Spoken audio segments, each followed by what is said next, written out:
Very good evening to all my students. So my dear students, how are you all? सभी लोग कैसे हैं? I hope सभी लोग बहुत अच्छे हैं. सभी लोगों की तैयारी बहुत अच्छी चल रही है.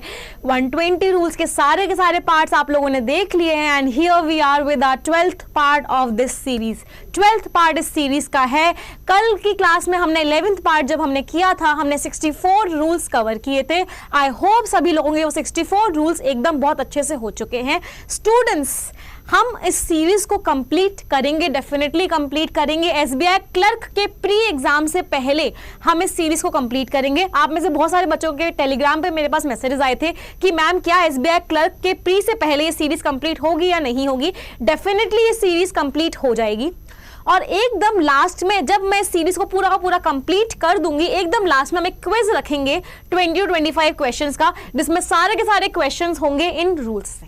एंड आई वुड एक्सपेक्ट कि जिन बच्चों ने सारे के सारे रूल्स की वीडियोस देखी हैं, उनका 25 out of 25 उस क्विज में स्कोर रहेगा या नहीं रहेगा, जल्दी से बताइए मुझे. और जल्दी से इस वीडियो को शेयर कर दीजिए जिससे कि हमारे पास बहुत सारे स्टूडेंट्स आज की क्लास में आ जाएं. Please share this video. सभी बच्चे जो शेयर करेंगे बताएंगे भी कि हमने मैम शेयर कर दिया है, so that I can personally thank them. मैं पर्सनली उन सभी बच्चों को थैंक यू बोल सकूं. तो जल्दी से सभी लोग वीडियो को शेयर कर दीजिए और बताते भी जाइए कि यस मैम हमने शेयर कर दिया है.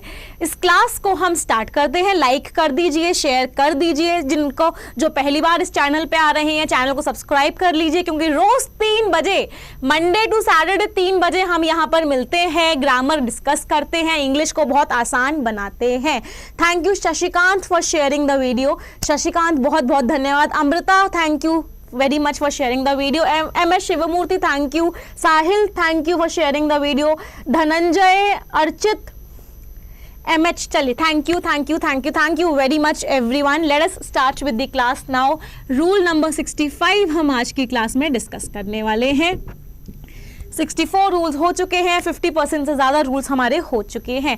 Thank you Sahil, thank you Kriti, thank you Vaishali, thank you Madhu, thank you Mukesh, Ayush, Madhuri, सभी लोगों का थैंक यू. जितने भी व्हाट्सएप ग्रुप हैं, जितने भी टेलीग्राम ग्रुप्स हैं, जितना भी आपके फेसबुक पे टाइमलाइन है आपकी, सब पे ये वीडियो शेयर कर दीजिए, एकदम शेयर कर दीजिए. कल की वीडियो में हमारे 650 स्टूडेंट्स थे, आज की वीडियो में 850 या 950 तो होने चाहिए.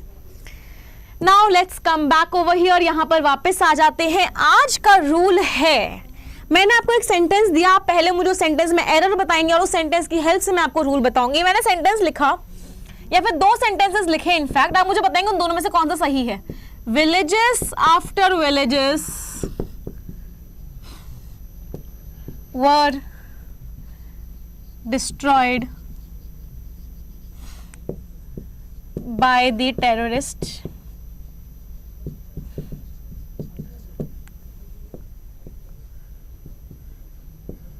Book after book had been read by him. You have to tell me. मैंने आपको 2 सेंटेंसेस दिए हैं, आपको मुझे बताना है कि इन दोनों सेंटेंसेस में से कौन सा सेंटेंस सही है. फर्स्ट सेंटेंस सही है या हमारा सेकंड स्टेटमेंट सही है, जल्दी से बताइए. Which one is correct? Thank you Dhananjay for sharing it to 5 people. जल्दी से बताइए कौन सा सही है. ये वाला हमारा गलत है, ये वाला हमारा सही है. जल्दी से एक रूल लिख लीजिए. क्या वो हमारा रूल है? जब भी हमारे नाउन्स, व्हेनेवर नाउन्स, जब भी हमारे nouns they are connected by, जब भी हमारे नाउन्स कनेक्ट होते हैं, सेम नाउन्स कनेक्ट होते हैं किससे? प्रेपोजिशन से. Whenever the nouns are connected by preposition, चाहे वो after हो, चाहे वो by हो, चाहे वो for हो, एक हाथ दे एक हाथ ले, hand for hand, money for money, money for book, money for money. जब भी, कंप्यूटर जी ये क्या एरर आ रहा है, जब भी हमारे नाउन्स किससे कनेक्टेड होते हैं? They are connected by a preposition. उस केस में नाउन्स हमेशा अपने सिंगुलर फॉर्म में आते हैं. They never come in their plural form. आप उन नाउन्स को हमेशा सिंगुलर लिखोगे, कभी भी प्लूरल नहीं लिखोगे. मतलब विलेजेस आफ्टर विलेजेस गलत था, लेकिन बुक आफ्टर बुक एकदम सही है. What is the rule? The rule says जब भी दो नाउन्स होंगे, preposition से कनेक्ट हो रहे होंगे, preposition कोई भी हो सकता है, it can be any preposition, वो नाउन्स हमेशा और हमेशा सिंगुलर फॉर्म में आएंगे, वो नाउन्स कभी भी प्लूरल फॉर्म में नहीं आएंगे। ईयर ऑन ईयर एकदम सही। जल्दी से नोट कीजिए, फिर हम आगे बढ़ेंगे। SBI क्लर्क में 25+ कैसे करें बच्चे? ग्रामर करो, रीडिंग कॉम्प्रीहेंशन करो, क्लोज टेस्ट करो, उसके ऊपर भी मैं एक वीडियो बनाऊंगी, डेफिनेटली बनाऊंगी। Nikita thank you for sharing the video.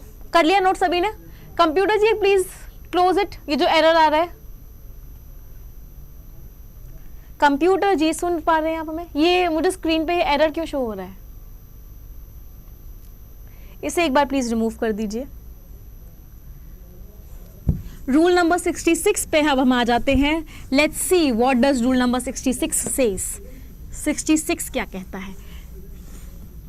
I am writing 3 words. मैं आप लोगों के सामने 3 वर्ड्स लिख रही हूँ। I am writing 3 words over here.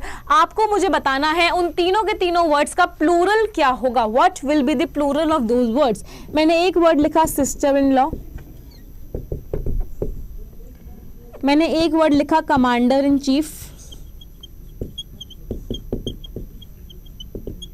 मैंने एक वर्ड लिखा man servant.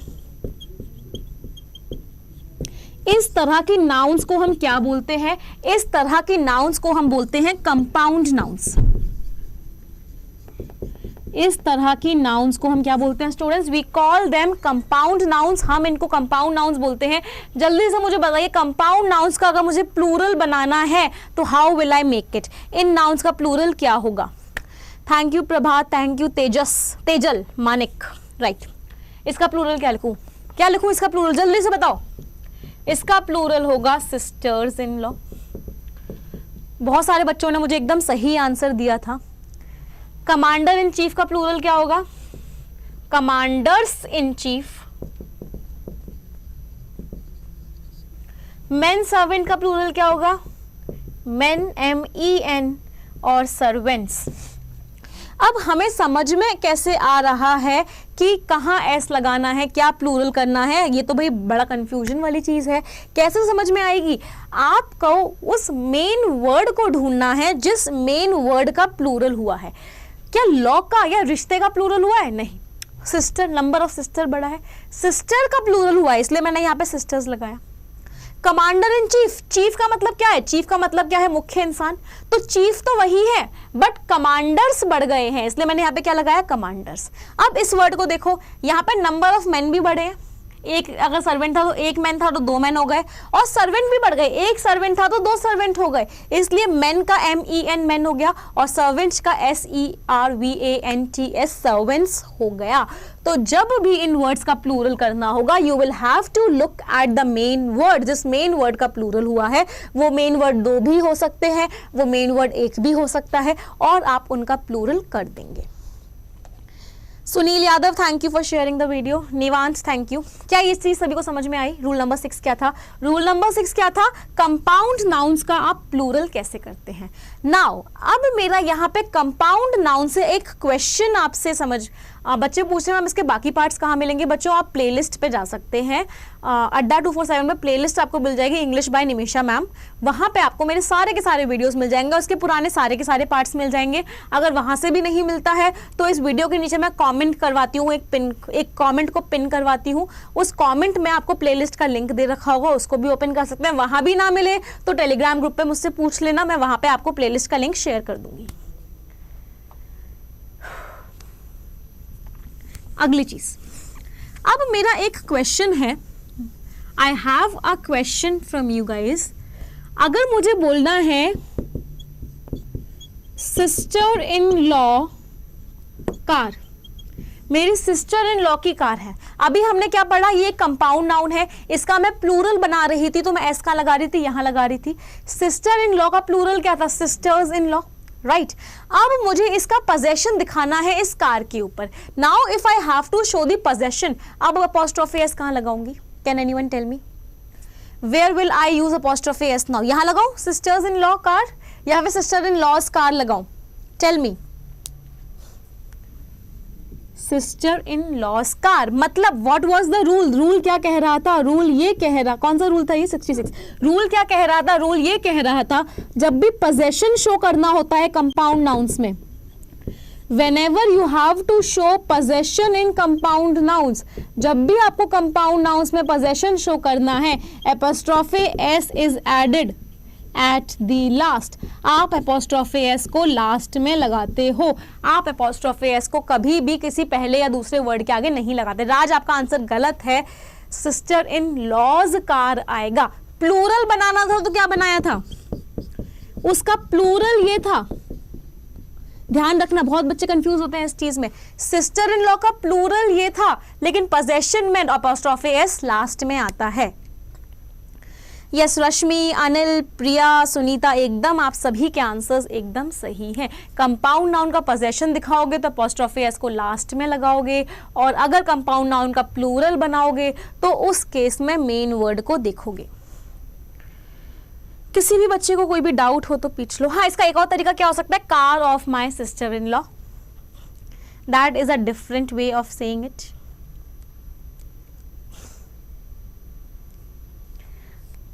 Okay so okay, first live show है अगर आपका, ग्रेट। कोशिश कीजिए लाइव में ही आप लोग आया करें। लाइव में जब आप आते हैं आप फैकल्टी के साथ इंटरेक्ट करते हैं और आपको चीज़ें ज़्यादा अच्छे से समझ में आती हैं, and that is very very important. एक बच्चे के लिए वो बहुत ज़्यादा इंपॉर्टेंट होता है। अब मैं आप लोगों से एक बहुत इंपॉर्टेंट सवाल पूछने वाली हूँ। वो सवाल ये है, इन दो चीज़ों में क्या फ़र्क है, फीमेल डॉक्टर और विमेन डॉक्टर।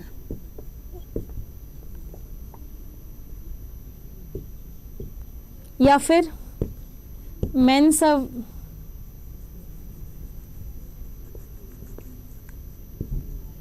मेल डॉक्टर या फिर मेन डॉक्टर,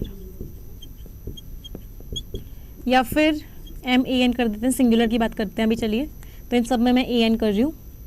या फिर मैन शूज या फिर मेल शूज। मैंने लिखा, बहुत बच्चे इस चीज में गलती करते हैं, फीमेल वॉच या फिर विमेन वॉच। जल्दी से बताइए इनमें से कौन सा सही है, कौन सा गलत है, क्या है। हाँ सुनीता, मिशन SBI 2.0 में पैसेज भी होगा, क्लोज टेस्ट भी होगा, सब कुछ होगा मेंस में जो जो आता है। ऐसी कोई भी चीज नहीं है जो छूटेगी, सब कुछ कवर होगा, सब कुछ। जल्दी से बताइए इनमें से कौन से सही है, कौन से गलत है, और सही है तो उनका मीनिंग क्या है, गलत है तो उनका मीनिंग क्या है। कैन एनीवन टेल मी, कोई मुझे बता सकता है। अगर मुझे बोलना है कि Sita went to a female doctor,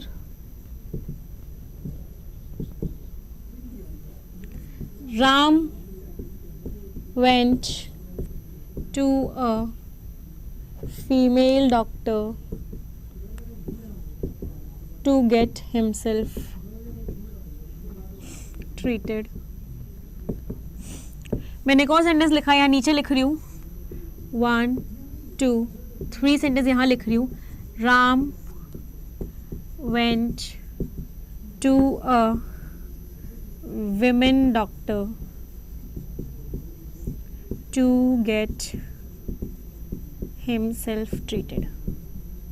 tell me, ये मैंने 3 सेंटेंसेस लिखे, इन तीनों में से कौन सा सेंटेंस सही है और कौन सा सेंटेंस गलत है, जल्दी से मुझे बताइए। Which of the sentence is correct and which of the sentence is wrong. Computer ji internet क्यों नहीं आ रहा है यहाँ पे, लैपटॉप डिस्कनेक्ट हो गया। इनमें से कौन सा सेंटेंस सही है और कौन सा सेंटेंस गलत है, can anyone of you tell me. कोई भी, क्या कोई भी मुझे बता सकता है इनमें से कौन सा सेंटेंस सही है और कौन सा सेंटेंस गलत है। I am waiting for your response, I am waiting for your response. चलिए, हर क्लास में मैं आप लोगों को, आपसे हमने एक नई चीज स्टार्ट की है। क्या नई चीज स्टार्ट की है, हर क्लास में आप लोगों को एक रूल पे ऐसे अटका हुआ छोड़ूंगी, जो रूल आप रिसर्च करेंगे और नेक्स्ट क्लास में मैं आपको उस रूल का आंसर बताऊंगी। तो आपके लिए आज का जो, मतलब अभी मैं क्लास एंड नहीं करी, डोंट वरी, हम आगे रूल्स पढ़ेंगे, बट आज के लिए सबसे ज्यादा ट्रिकी रूल भी हमारा यही था। आज के लिए आप लोगों का यही क्वेश्चन है कि आप मुझे बताएंगे फर्स्ट, सेकेंड, थर्ड, इनमें से कौन सा सेंटेंस सही है और कौन सा सेंटेंस गलत है, और सही है गलत है तो क्यों ऐसी चीज है। नेक्स्ट रूल पे आ जाते हैं, that is rule number 68 now. इसका मैं आंसर अभी आपको नहीं बताऊंगी, the reason being I want to see कि कितने स्टूडेंट्स बता पाते हैं इसका सही आंसर, कि फर्स्ट सेकंड थर्ड में से कौन सा सही है या कौन सा गलत है। And I am pretty sure बहुत सारे बच्चों को इस समय अमेजन याद आ रहा होगा। अमेजन में तो विमेन वॉच लिखा होता है या फीमेल वॉच लिखा होता है? अमेजन में तो विमेन वॉच लिखा हुआ होता है, मतलब विमेन वॉच सही है, फीमेल वॉच सही है, ऐसा बहुत सारे लोगों को इस समय क्लिक कर रहा होगा। कंप्यूटर जी नेट चल गया, thank you, let me see. Okay, so Amit Kumar is saying only one is right because female doctor means female specialist। अच्छा, बच्चों ने मुझे आंसर दे दिया, ट्रिकी नहीं है, चलो ठीक है, बच्चे कह रहे हैं बता दो मैम, तो बता देती हूँ, सस्पेंस मत रखो, चलो बता देती हूँ। अगर हम किसी चीज़ के आगे मेल या फीमेल लगाते हैं, अगर हम किसी चीज़ के आगे मेल या फीमेल लगाते हैं, उसका मतलब क्या होता है? हम उसकी कैरेक्टरिस्टिक्स बता रहे हैं, हम उसकी कैरेक्टरिस्टिक्स बता रहे हैं कि वो, अगर मैंने बोला वो वॉच किस कैरेक्टरिस्टिक्स के लिए है, अगर मैंने बोला फीमेल वॉच, इसका मतलब क्या है कि वो जो वॉच है वो किसके लिए है? वो फीमेल्स के लिए है। अगर मैंने बोला फीमेल डॉक्टर, इसका मीनिंग क्या है कि वो जो डॉक्टर है वो किसके लिए है? वो फीमेल्स के लिए है। अगर मैंने बोला फीमेल, या फिर अगर मैंने बोला मेल सोल्जर, अब अगर मैंने बोल दिया गलती से मेल सोल्जर, इसका मतलब क्या हो गया कि वो जो सोल्जर है वो मेल के लिए है। क्या कोई ऐसा सोल्जर हो सकता है जो मेल के लिए हो? मतलब ये मेरा गलत था, ये दोनों मेरे सही थे। अब अगर मैंने ऐसा सेंटेंस बोला मैन सोल्जर, ये सही हो गया। क्यों ये सही? मेल सोल्जर गलत था, वेयरएज मैन सोल्जर सही है। अगर कहीं मेल सोल्जर लिखा हुआ है उस सेंटेंस में एरर है। क्यों एरर है? क्योंकि जब भी हम मैन और विमेन लगाते हैं, इसका मतलब क्या होता है? हम लगा रहे हैं, अगर मैं किसी प्रोफेशन की बात करूं, मैं किसी पोस्ट की बात करूं, मैं किसी कैटेगरी की बात करूं, मैं किसी को, तब हम उस केस में मैन या विमेन लगाते हैं। तो मैं क्या बोलूंगी? Man soldier. इसका मतलब क्या है कि वो सोल्जर खुद एक मैन है। मैंने बोला विमेन स्टूडेंट, इसका मतलब क्या है? वो स्टूडेंट जो है खुद एक विमेन है। मैंने बोला विमेन डॉक्टर, इसका मतलब क्या है? वो डॉक्टर विमेन के लिए नहीं है, वो डॉक्टर खुद एक विमेन है। अगर मैंने फीमेल डॉक्टर बोला, इसका मतलब था कि वो डॉक्टर फीमेल्स के लिए है, और मैंने अगर विमेन डॉक्टर बोला, इसका मतलब वो डॉक्टर खुद एक विमेन है। तो जब भी आप किसी प्रोफेशन की, किसी पोस्ट की, किसी भी ऐसी चीज की बात करोगे, आप वहां पे मैन या विमेन लगाओगे, कभी भी मेल या फीमेल नहीं लगाओगे। और अगर आप किसी एक्सेसरी की बात करते हो, whenever you talk of any kind of accessory, watch, shoes, belt, T-shirt, jeans, आप किसी भी एक्सेसरी के किसी भी चीज की बात करते हो जो कि एक इंसान नहीं है, आप उस केस में क्या लगाओगे? आप मेल या फीमेल लगाओगे। इस मेल या फीमेल का मतलब होता है वो चीज इन लोगों के लिए है, ये वॉच फीमेल्स के लिए है, ये डॉक्टर फीमेल को ट्रीट करती है, वो शूज मेल्स के लिए हैं। और अगर इनको पोस्टेशन से आगे लगाओगे, इसका मतलब क्या हो जाएगा? वो सोल्जर खुद एक मैन है, वो स्टूडेंट खुद एक विमेन है, वो डॉक्टर खुद एक विमेन है। तो अगर मैंने बोला था कि Ram went to a female doctor to get himself treated, तो वो गलत हो गया। सही क्या होगा? Ram went to a women doctor to get himself treated. ये तो सही है कि वो एक ऐसे डॉक्टर के पास गया जो खुद विमेन थी, बट राम अपने आप को ठीक करवाने के लिए एक फीमेल डॉक्टर के पास नहीं जाएगा। किसी भी बच्चे को कोई भी डाउट हो तो पूछ लीजिए। नहीं है? क्रिस्टल क्लियर सभी को? ओके, लेट्स मूव अहेड, अगले रूल पर आ जाते हैं। Can anyone tell me which rule number was it? मैं आपके इतना फ्लो में बह गई आप लोगों को समझाने में कि मैं रूल नंबर भूल चुकी हूं। तो कोई स्टूडेंट ऐसा है जो मुझे रूल नंबर बता सकता है? कौन सा रूल नंबर है? I think this is rule number 67 था। अब हम बात कर रहे हैं रूल नंबर 68 की। Thank you Pawan for liking it. अब हम बात कर रहे हैं रूल नंबर 68 की। रूल नंबर 68 से मैं एक बहुत इंपॉर्टेंट टॉपिक, हाँ बच्चे बोल रहे हैं मैम अमेजन में उन सब में मेन शूज लिखा होता है, वो एकदम गलत होता है। जितनी भी शॉपिंग साइट्स पे men shoes, men watch, men jeans, men shirt, women dress, ये सब लिखा होता है, वो एकदम गलत है। हाँ 67 हमारा हो चुका है, thank you for telling me. अब हम बात कर रहे हैं रूल नंबर 68 की। रूल नंबर 68 क्या कहता है? मैंने एक सेंटेंस लिखा, आप लोग मुझे उस सेंटेंस में एरर बताइएगा। Ram met who is who I know is a professor. मैंने आपको थोड़ा बहुत इसके बारे में पहले भी बताया था. अब मुझे ये बताइए, या फिर मैं सेंटेंस को थोड़ा सा चेंज करती हूँ, थोड़ा सा मैं सेंटेंस को चेंज करूंगी. Ram met who they call has helped us. Whom they say has helped us. And if I ask you, what is the error in this sentence? Can any student tell me? क्या कोई भी बच्चा बता सकता है कि इस सेंटेंस में क्या एरर है? इस सेंटेंस में एक एरर है. बच्चे कह रहे हैं whom आएगा. मुझे पता था आप लोग कहोगे whom आएगा, लेकिन whom नहीं आएगा. हाँ, एरर यहाँ पर है, लेकिन यहाँ पे whom नहीं आएगा. अब कोई बच्चा मुझे बता सकता है क्या आएगा? Raunak Singh, Ram is ma'am's favourite. हाँ, राम, श्याम, सीता, बलराम, ये सारे मेरे फेवरेट हैं. whom नहीं आएगा. मतलब स्टूडेंट्स, आप लोगों को ये रूल मैं पहले भी वीडियो में बताया था. who एकदम सही, मतलब whom तो नहीं आएगा. who में थोड़ी सी गड़बड़ है, लेकिन whom नहीं आएगा. यहाँ पे वर्ड आएगा whoever. यहाँ पे जो वर्ड आएगा whoever, मुझे लग रहा है मुझे इस रूल को फिर से रिवाइज करवाना पड़ेगा. एक छोटा सा रूल तो पहले बच्चे मुझे बताया. I am really very shocked. आप लोग क्यों बोल रहे हो whom आएगा? याद करो, पुरानी क्लासेस को याद करो. हमने एक रूल पढ़ा था कि who और whom को कब यूज करते हैं. who को तब यूज करते हैं जब सब्जेक्टिव केस के प्रोनाउंस आने होते हैं. मतलब I आना होता है, you आना होता है, he आना होता है, she आना होता है, it आना होता है, they आना होता है. उस केस में who लगाते हैं. याद है सभी को? whom कब लगाते हैं? whom उस केस में लगाते हैं जब me आना होता है, you आना होता है, him आना होता है, her आना होता है, it आना होता है और them आना होता है. ये भी सभी को याद है. अब यहाँ पे क्या आना था? अगर मैं यहाँ पे who नहीं लगाती तो सेंटेंस को कंप्लीट कैसे करती? he has helped us. अगर मैं यहाँ पे who नहीं लगाती, मैं इस सेंटेंस को कंप्लीट कैसे करती? he has helped us. he की जगह मतलब क्या लगेगा? who लगेगा. अब who में थोड़े से चेंजेस आएंगे. अब मैं इस सेंटेंस को अगर ऐसे लिखती, Ram met him dash they say has helped us. ध्यान से समझ रहे हैं इस रूल को. इस रूल को हम एंटीसीडेंट का रूल बोलते हैं. Ram met him dash they say has helped us. अब यहाँ पे who सही था, यहाँ पे whoever नहीं आता, बट यहाँ पे whoever आता. अब हमें कैसे समझ में आएगा कि who आएगा या whoever आएगा? हम देखेंगे इस वाले शब्द को. ये जो रिलेटिव प्रोनाउन से जस्ट पहले, रिलेटिव, ध्यान से समझना इस रूल को. कोई भी दिक्कत हो तो प्लीज पूछ लीजिएगा. रिलेटिव प्रोनाउन से जस्ट पहले जो नाउन या प्रोनाउन आता है, रिलेटिव प्रोनाउन से जस्ट पहले जो नाउन या प्रोनाउन अच्छा दिख नहीं रहा है.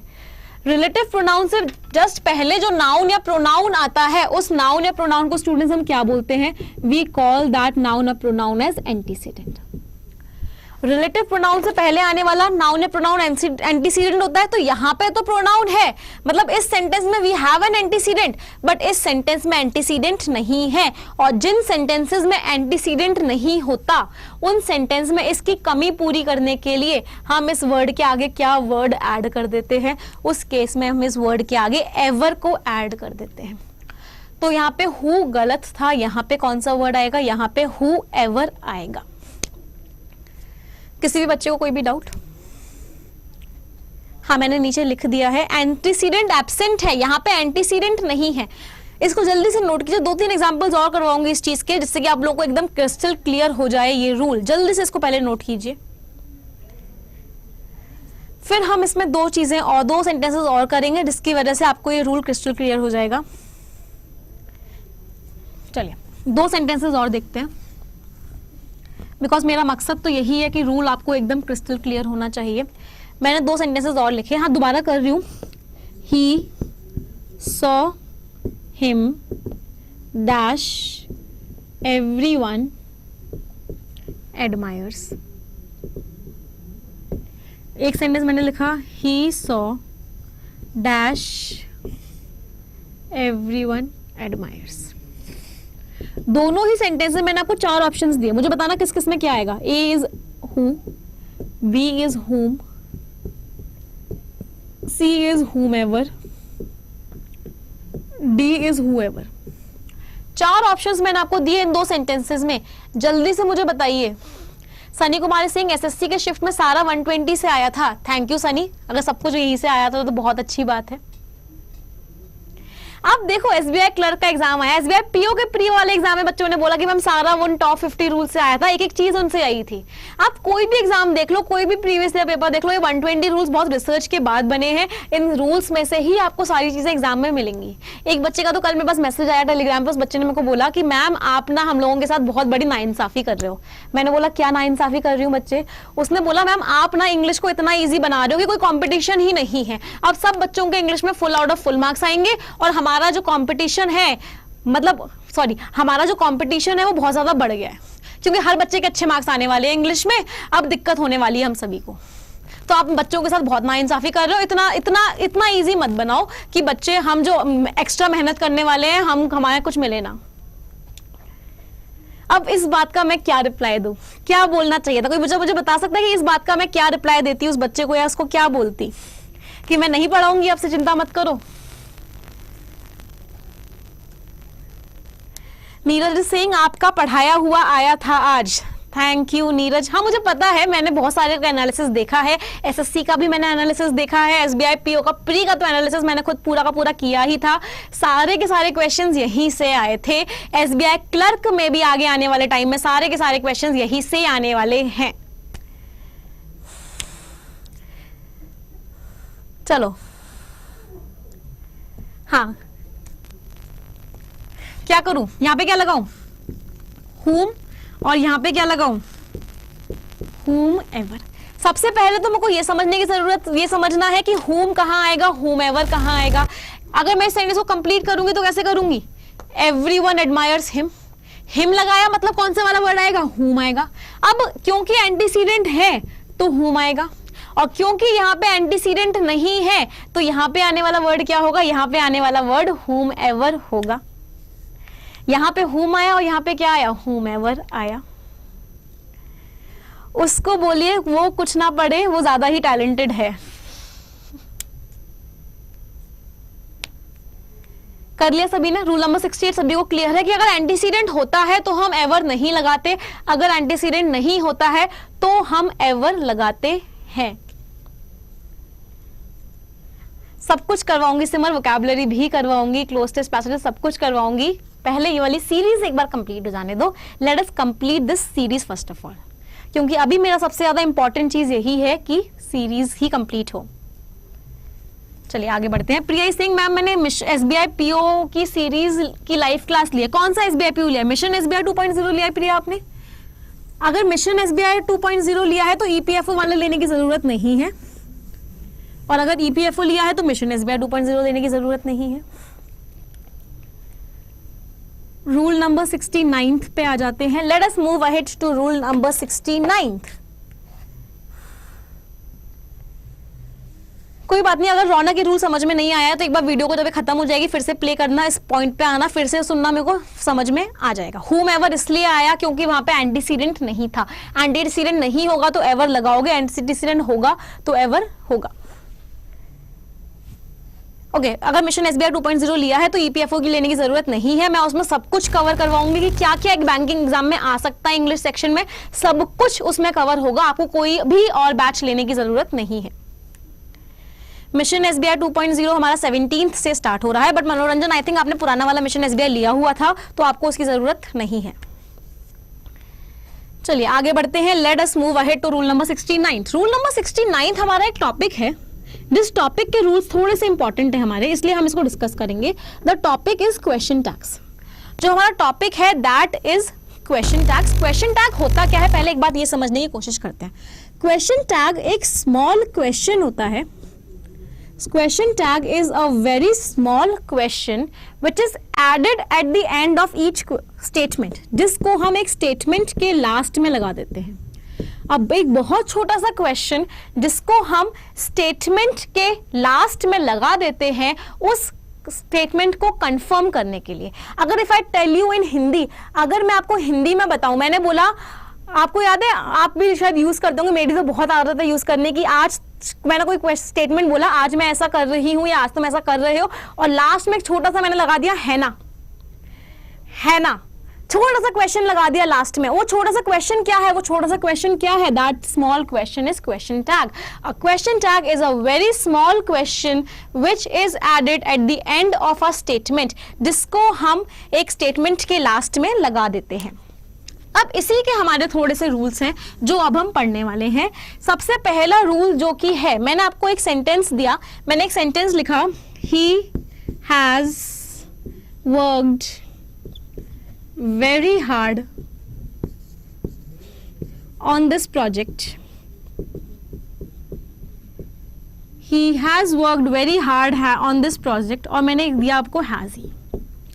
And now I am asking you, identify this sentence. Identify the error in this sentence. इस sentence में error क्या है? Can any student tell me the error? क्या कोई भी बच्चा ऐसा है जो मुझे इस sentence में error बता सकता है कि इस sentence में ये error है? EPFO में 280 सीट्स हैं, LIC ADO में बहुत सारी सीट्स हैं। EPFO और LIC ADO दोनों एग्जाम के लिए वो बैच है और दोनों एग्जाम में मिला के बहुत सारी सीट्स हैं आपके। इस सेंटेंस में गड़बड़ इस पार्ट में है। तो हमारे एग्जाम में बहुत बार हमें क्वेश्चन टैग्स की एरर्स भी दिखी हैं। तो what does this rule says? This rule says कि जो क्वेश्चन टैग होता है, जो क्वेश्चन टैग होता है वो पॉजिटिव स्टेटमेंट्स के लिए, क्वेश्चन टैग जो होता है वो पॉजिटिव स्टेटमेंट्स के लिए नेगेटिव होता है और नेगेटिव स्टेटमेंट्स के लिए पॉजिटिव होता है। या फिर वाइस वर्सा बोल सकते हैं कि क्वेश्चन टैग नेगेटिव स्टेटमेंट्स के लिए पॉजिटिव होता है और पॉजिटिव स्टेटमेंट्स के लिए नेगेटिव होता है। अब ये कैसा स्टेटमेंट है? पॉजिटिव स्टेटमेंट है, उसने बहुत मेहनत करी है, तो मतलब क्वेश्चन टैग क्या होगा? नेगेटिव होगा। मतलब यहाँ पे हैज ही नहीं आएगा, यहाँ पे क्या आएगा? यहाँ पे आने वाला क्वेश्चन टैग हैजंट ही होगा। अगर आपसे इंप्रूवमेंट पूछा जाएगा इस सेंटेंस में, how will you improve this sentence? You will write it hasn't he. Rule number 69 सभी को क्लियर है? प्रपेश, अगर आपको बाकी सारी सीरीज नहीं मिल रही है, आप प्लेलिस्ट में जाना, वहां पे आपको मेरी प्लेलिस्ट मिल जाएगी, उसमें सारे के सारी चीजें हैं। तब अगर फिर भी नहीं मिलती है तो कमेंट सेक्शन में जाना, सबसे ऊपर मेरा कमेंट होगा, उसमें मेरी प्लेलिस्ट का लिंक होगा, वहां से आपको सारी की सारी वीडियोस मिल जाएंगी। थैंक यू शरण फॉर शेयरिंग दिस वीडियो। क्या ये रूल सभी को समझ में आया? क्वेश्चन टैग पॉजिटिव सेंटेंसेस के लिए नेगेटिव होता है और नेगेटिव सेंटेंसेस के लिए पॉजिटिव होता है।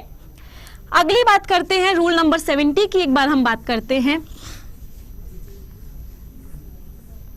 Let us see what does rule number 70 says. Rule number 70 फिर से क्वेश्चन टैग पे है। मैंने एक और सेंटेंस लिखा, I am working, बिल्कुल सेम सेंटेंस लिखा, very hard for my students. मैं अपने बच्चों के लिए बहुत ज्यादा मेहनत कर रही हूं। और मैंने यहां पे लिखा amn't I? What is the error in this sentence? Tell me fast. I am working very hard for my students, amn't I? इस सेंटेंस में क्या गड़बड़ है, क्या एरर है? Can anyone tell me? Hasn't he? नहीं, नो। हाँ, rule number 70 ये हो चुका है। यहाँ पे ये गड़बड़ है, this is not right. Amn't जैसा कोई वर्ड ही नहीं होता है। There is no word like amn't. Amn't जैसा कोई वर्ड नहीं होता है। जब भी एमेंट यूज करना होता है उसकी जगह हम क्या यूज करते हैं? उसकी जगह जो हम वर्ड यूज करते हैं वो आरंट होता है। ये केवल एक ही ऐसा केस है जिस केस में we use are with I, जिस केस में हम आई के साथ आर यूज करते हैं। So amn't will not come over here. यहाँ पे क्या आएगा? Aren't I. We will use aren't I. Is this thing clear to everyone? क्या ये चीज सभी को क्लियर है कि aren't जैसा कोई भी वर्ड नहीं होता है, हमारा जो वर्ड होता है वो aren't I होता है। चलिए एक और मैं सेंटेंस लिख रही हूँ। You will tell me the error in this sentence. आप उस सेंटेंस में मुझे एरर बताओगे। ये रूल क्या था कि aren't जैसा कोई भी वर्ड नहीं होता है। अगर कहीं लग रहा होगा कि aren't आएगा तो वहां पे आप aren't नहीं लगाओगे, you will write aren't over there. Let me write one more rule now. एक और रूल हम लिखते हैं। आप उस केस में मुझे बताएंगे what will come, क्या आने वाला है, which is rule number 71. मैंने एक सेंटेंस लिखा, he seldom comes to my house.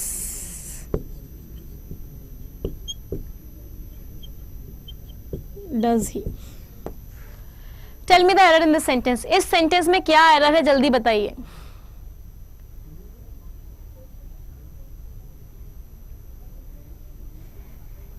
Yes जल्दी से मुझे बताइए, एंट क्यों नहीं होगा? एंट नहीं बच्चे, एमेंट हम लिखते हैं। We write amn't. LICADO अच्छी जॉब है, बिल्कुल भी खराब जॉब नहीं। अभी हमारा मेन फोकस क्या है कि हमें हाथ में नौकरी चाहिए, किसी भी हालत में हमें हाथ में जॉब चाहिए। जॉब के हम तैयारी कर रहे हैं तो इट इज़ आर राइट, अगर हम अपने इतने एफर्ट्स दे रहे हैं तो हमारे हाथ में जॉब होनी ही होनी चाहिए।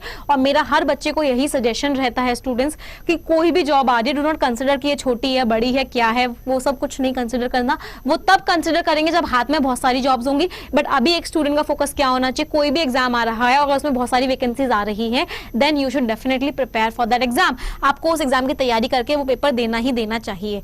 तो बहुत सारे बच्चे मुझे बोल रहे हैं नो एरर, और एकदम सही बात है, और बहुत सारे बच्चों ने मुझे एरर बता भी दिया इसमें।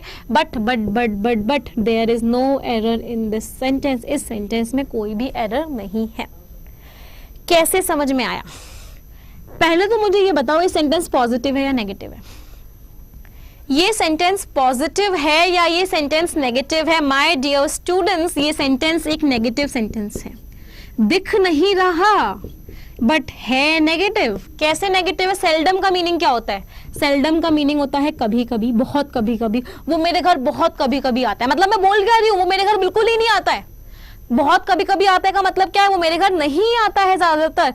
मतलब ये सेंटेंस मेरा नेगेटिव सेंटेंस है, और नेगेटिव सेंटेंस है तो क्वेश्चन टैग तो पॉजिटिव होगा ही होगा, और यहाँ पे क्वेश्चन टैग पॉजिटिव ही है, मतलब देयर इज नो एरर। इस सेंटेंस में कोई भी एरर नहीं है। अब हमें कैसे समझ में आएगा कि सेंटेंस नेगेटिव है या पॉजिटिव है? तो मैं कुछ वर्ड्स बता देती हूँ। सेल्डमली हो गया, स्केयर्सली हो गया, बेयरली हो गया, हार्डली हो गया, नेवर हो गया। ये सारे के सारे वर्ड्स कैसे हैं? ये सारे के सारे वर्ड्स हमारे नेगेटिव हैं। All of them are negative. अब क्योंकि ये सारे के सारे वर्ड्स नेगेटिव हैं, इसका मतलब क्या है?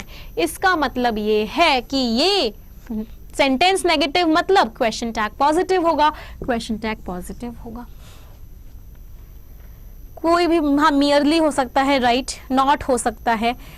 हाँ यस मृगप की राजपूत, यू आर राइट, आप एकदम सही थे। सभी को क्लियर है? किसी बच्चे को कोई भी डाउट तो पूछ लो। बच्चों शेयर कर दो इस वीडियो को, केवल 575 है, कम से कम 600 तो हो जाए आज। कल वाला नंबर तो हमारा क्रॉस हो रहा है 645, कल हमारे मैक्सिमम नंबर ऑफ स्टूडेंट्स थे। तो जिन भी बच्चों ने अभी तक शेयर नहीं किया है, share it share it share it. आगे बढ़े।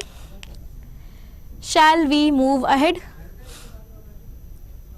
हाँ, एक चीज सनी कुमार का मैं डाउट को आंसर कर देती हूँ। अगर आप EPFO का बैच ले लेते हैं इंग्लिश का, तो आपको आगे आने वाले एग्जाम्स IBPS में IBPS PO आएगा, IBPS क्लर्क आएगा, आगे आने वाले एग्जाम में कोई भी दिक्कत नहीं होगी, क्योंकि मैं पूरा का पूरा इंग्लिश उसमें पढ़ाने वाली हूँ from basic to advanced.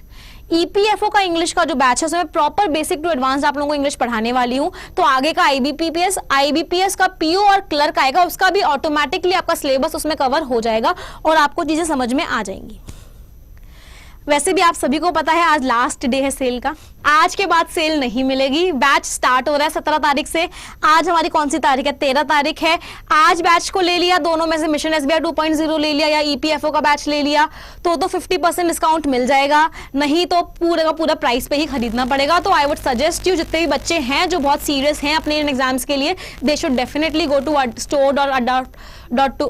store.adda247.com और इस बैच को बाय आज ही कर लेना चाहिए। 17 से मेरा बैच स्टार्ट हो रहा है। Okay, so let's started. आ जाते हैं। अभी तक बैच परचेज नहीं किया है, आज कर लो। और हमें एक्सपेक्टेड है कि अभी आज भी शाम को भी करोगे तो बहुत ज़्यादा सर्वर डाउन हो सकता है, क्योंकि बहुत सारे बच्चे एक साथ करने वाले हैं। तो जितनी जल्दी आप बैच को परचेज कर सकते हैं आज कर लीजिए, टेंशन फ्री हो जाइए। 17 तारीख से हमारी क्लासेस स्टार्ट हो रही हैं।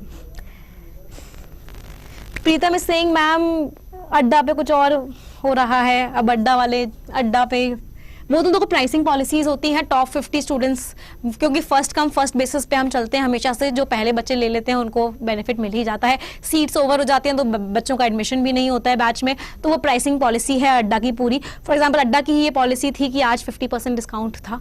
अड्डा की ही ये पॉलिसी है कि आज के बाद डिस्काउंट नहीं है। तो that is completely pricing policy. चलिए आगे बढ़ते हैं। Let us move to rule number 72 now. 72 rule पे आते हैं। मैंने एक सेंटेंस लिखा, बताइएगा कि क्या प्राइस है। हाँ, मोबाइल में चलेगा, बिल्कुल मोबाइल में चलेगा, मोबाइल में चलेगा, लैपटॉप पे चलेगा, सब पे चलेगा। ट्रैवल कर रहे होंगे, वीडियोस को देख लोगे, 6 महीने तक वीडियोस मिलेंगी। मतलब आगे आने वाला IBPS का भी जो एग्जाम है पूरा का पूरा आपके पास, आपकी मुट्ठी में होगा। Thank you Manoj Kumar for share. हाँ, PDFs भी मिलेंगे, पूरा का पूरा कंटेंट आपको जो मैं पढ़ाऊंगी उसका कंटेंट का, क्वेश्चंस का PPT फॉर्मेट में और PDF फॉर्मेट में आपको क्वेश्चंस मिलेंगे। बैच को कैसे ज्वाइन कर सकते हैं? स्टोर अड्डा 247 के स्टोर पे जाना, store.adda247.com, वहां पे ऑनलाइन लाइव क्लासेस पे जाना। बस ये चीज हमेशा याद रखना, आज अगर बैच को परचेज कर रहे हो, ये कूपन कोड लगा देना सुपर 50% डिस्काउंट मिल जाएगा। और ये बहुत बड़ी चीज होती है स्टूडेंट्स के लिए, तो बहुत बड़ी चीज होती है। मुझे भी याद है एक टाइम पे मैं भी स्टूडेंट थी, हम स्टूडेंट्स के लिए एक एक पैसा बहुत मैटर करता था उस टाइम पे। आप लोगों के लिए भी आज करता होगा। और 50% डिस्काउंट बहुत बड़ी चीज होती है। बाद में खरीदोगे, इससे अच्छा है आज खरीद के रख लो। 50% डिस्काउंट बहुत बड़ी चीज होती है। बच्चे फ्री तो मिल ही रहा है यूट्यूब पे, क्या दिक्कत है? कोई दिक्कत नहीं है। बस यही है, डेडिकेटेड फॉर्म में पढ़ाई, यहाँ पे जनरल पढ़ाई हो रही है, वहाँ पे डेडिकेटेड फॉर्म में पढ़ाई होगी। बस यही डिफरेंस है। अदरवाइज हम यूट्यूब पे 3 बजे आते ही आते हैं। मेरा पढ़ाने का तरीका बिल्कुल बहुत अच्छा होता है। यूट्यूब पे बहुत अच्छे से मैं आपको एक चीज़ें पढ़ाती हूँ, क्योंकि आप सभी मेरे स्टूडेंट्स हैं। चाहे आप बैच ज्वाइन करें या ना करें, आप सभी के सभी मेरे स्टूडेंट्स हमेशा हैं और रहेंगे। चलिए वापस आ जाते हैं रूल नंबर 72 पे। मैंने एक सेंटेंस लिखा, I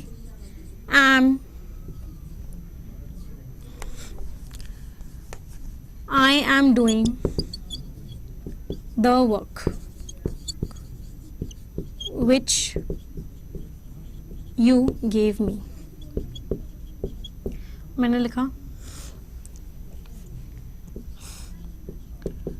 don't I. Tell me, is this sentence correct? क्या ये सेंटेंस सही है या ये सेंटेंस गलत है? जल्दी से मुझे बताइए। मैंने एक सेंटेंस लिखा है, I am doing the work which you gave me, don't I. Is this sentence correct और this sentence is wrong?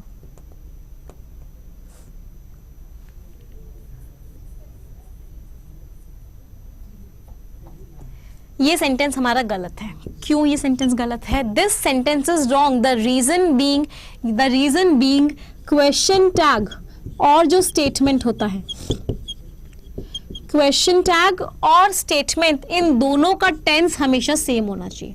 They should always be in the same tense. Question tag और स्टेटमेंट दोनों का tense हमेशा same होना चाहिए। ये कौन सा टेंस है? Present continuous. यहाँ पे क्या यूज हुई थी? Helping verb am. तो यहाँ पे क्या यूज होना चाहिए था? Am and I. क्या यूज होना चाहिए था? Am and I. But am and कोई वर्ड नहीं होता। एम एंड कोई वर्ड नहीं होता, इसका मतलब क्या लिखूंगी यहाँ पे जब एम एंड नहीं लिख पाती तो? Are and I. तो सही क्या होगा? ये भी गलत हुआ, ये भी गलत हुआ। What would be the right answer? The right answer would be are and I. क्या सभी बच्चों को समझ में आई ये चीज? एम एंड डोंट आई भी नहीं होगा, एम एंड आई भी नहीं होगा। यहाँ पे आने वाला जो वर्ड होगा वो आर एंड आई होगा, क्योंकि जो क्वेश्चन टैग होता है और जो स्टेटमेंट होता है वो हमेशा और हमेशा सेम टेंस में होते हैं। वो कभी भी अलग अलग टेंस में नहीं होते। किसी भी बच्चे को कोई भी डाउट हो तो प्लीज पूछ लीजिए। नहीं है? चलिए, so students, thank you everyone. या फिर कुछ बातें कर लेते हैं। रूल्स हम कर ही रहे हैं। ये चीज़ मैं अपनी तरफ से आपको गारंटी से बोलती हूँ, श्योरिटी के साथ बोलती हूँ कि SBI क्लर्क के प्री से पहले मेरी जिम्मेदारी है कि मैं टॉप 120 रूल्स या फिर जो इंपॉर्टेंट रूल्स हैं उन सभी को कवर करवाऊंगी। दूसरी चीज़, I am telling you again कि आज सेल का लास्ट डे है। मुझे भी अच्छा नहीं लगता आप लोगों के बहुत सारे पैसे खर्च होते हैं तो, because ultimately we are also teacher और हम भी आपके वाले फेस से गुजर के ही यहाँ पर आए हैं। स्टूडेंट के लिए पैसे बहुत ज़्यादा मायने रखते हैं। हाँ, वो अलग चीज़ है, घूमने घामने में आप लोग कितना भी खर्च कर देते हैं, बट जब पढ़ाई की बात आती है एक पैसा बहुत ज़्यादा इंपॉर्टेंट होता है। इसीलिए मैं बोल रही हूँ आप लोगों के लिए आपका फ्यूचर बहुत बहुत इंपॉर्टेंट है, आपका करियर बहुत ज़्यादा इंपॉर्टेंट है। तो इसीलिए अगर आपको लगता है कि आप इस एग्ज़ाम की तैयारी कर रहे हैं, आप मेंस की तैयारी कर रहे हैं, SBI मेंस की तैयारी कर रहे हैं, या फिर EPFO और LIC ADO की तैयारी कर रहे हैं। LIC ADO की करना बनता है, EPFO की करना बनता है, क्योंकि LIC ADO में बहुत सारी वैकेंसीज हैं, बहुत सारी वैकेंसीज हैं। तो अगर आप इन चीज़ की तैयारी कर रहे हैं then you should right now buy that batch. आज लास्ट डे है, आज के बाद आपको डिस्काउंट बिल्कुल भी नहीं मिलेगा। 17 तारीख से बैच स्टार्ट हो जाएगा, रेगुलर क्लासेस स्टार्ट हो जाएंगी, हमारा पढ़ना स्टार्ट हो जाएगा। तो आज ही बैच को परचेज कर लीजिए जो कर सकते हैं। SBI मेंस के लिए फिर से बता दे रही हूँ, मिशन SBI 2.0 हमारा बैच है। याद रखना, पुराना वाला मत खरीद लेना, 2.0 याद रखना। It is mission SBI 2.0। This is for SBI mains. जिन भी बच्चों ने 60+ अटेम्प्ट किया है 95 to 100% एक्यूरेसी के लिए, उनके लिए ये बैच है। जिन भी बच्चों ने 60+ और एक्यूरेसी कितनी है 95 to 100%, इसमें SBI PO प्री में कवर किया है, उनके लिए ये बैच है। दूसरा EPFO का बैच है, इंग्लिश का EPFO एंड LIC ADO, इनके बैचेस हैं। बहुत सारी वैकेंसीज हैं इनमें, बहुत सारी वैकेंसीज हैं। इसका बैच है, इसको या फिर इसको, आप जिस भी कैटेगरी में लाइक करते हैं बैच को ले लीजिए। एक इंपॉर्टेंट चीज जो बहुत सारे बच्चों को डाउट में आती है वो मैं बता देती हूँ। क्या चीज कि इस बैच को अगर आप ले लेते हैं तो आपकी IBPS के PO और क्लर्क की तैयारी ऑटोमेटिकली हो जाएगी।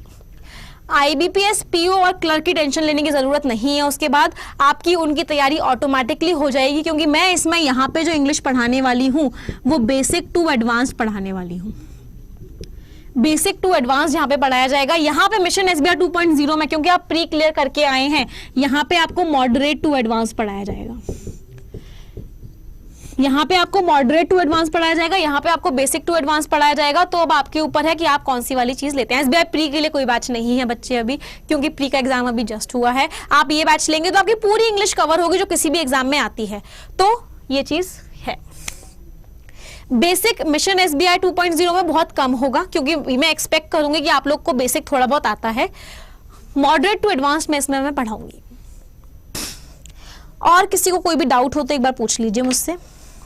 हाँ, वोकैब भी होगा, इसमें सब कुछ होगा। वोकैब भी होगा, फ्रेजल वर्ब्स भी होंगे, बहुत न्यू पैटर्न के क्वेश्चंस भी होंगे, सारे के सारे कंसेप्ट्स भी होंगे, डिस्क्रिप्टिव भी होगा, सब कुछ इसमें कवर होगा। मैथ्स में पढ़ा लूँ, रीजनिंग में पढ़ा लूँ। अच्छा, और कोई डाउट किसी को, किसी बच्चे को कोई डाउट हो तो पूछ लीजिए। नहीं है, चलिए आज का सेशन हम यहाँ पे एंड करते हैं। आप लोग जो भी बच्चे टेलीग्राम ग्रुप पे नहीं है वो टेलीग्राम ग्रुप डेफिनेटली ज्वाइन कर लेना, क्योंकि आप सभी लोग बैंकिंग एग्जाम्स की तैयारी कर रहे हैं और वोकैबुलरी एक बहुत इंपॉर्टेंट पार्ट होता है किसी भी एग्जाम में। अगर आप रोज 15 से 20 शब्द नए पढ़ते हैं आपको बहुत ज्यादा हेल्प होती है। द हिंदू की समरी लिखते हैं, बहुत ज्यादा हेल्प होती है। तो उन दोनों चीजों के लिए आप टेलीग्राम ग्रुप ज्वाइन कर लीजिए, इंग्लिश विद निमिषा बंसल। आप उस 2 टेलीग्राम ग्रुप आपको मिलेंगे, दोनों ही मेरे हैं, दोनों पे ही मैं कंटेंट शेयर करती हूँ, दोनों ही आप ज्वाइन कर लीजिए। आपको बहुत ज़्यादा हेल्प मिलेगी अपनी वोकैबुलरी के लिए और अपने द हिंदू के एडिटोरियल के लिए बहुत ज़्यादा हेल्प आपको मिलने वाली है। हाँ, 2.0 में ग्रामर भी है। और कोई भी डाउट हो तो पूछ लीजिए, नहीं तो हम 2 सेंटेंसेस बोलेंगे और आज की क्लास को एंड करेंगे। मिलना है बिल्कुल मिलेंगे। एग्जाम क्लियर कीजिए, मैं आपको खुद इनवाइट करूंगी यहाँ पे, हम आपका इंटरव्यू लेंगे, आपने एग्जाम को कैसे क्लियर किया, क्या किया। बट पहले एग्जाम को क्लियर करके दिखाओ, पहले एग्जाम को क्लियर करके दिखाओ। आप सभी के सभी बच्चे 2 सेंटेंसेस बोलेंगे, 1 2 3 and go. English is a very easy language, I am very good at English. सभी बच्चे मिलकर बोलेंगे 1 2 3 and go. English is a very easy language, I am very good at English. Thank you everyone.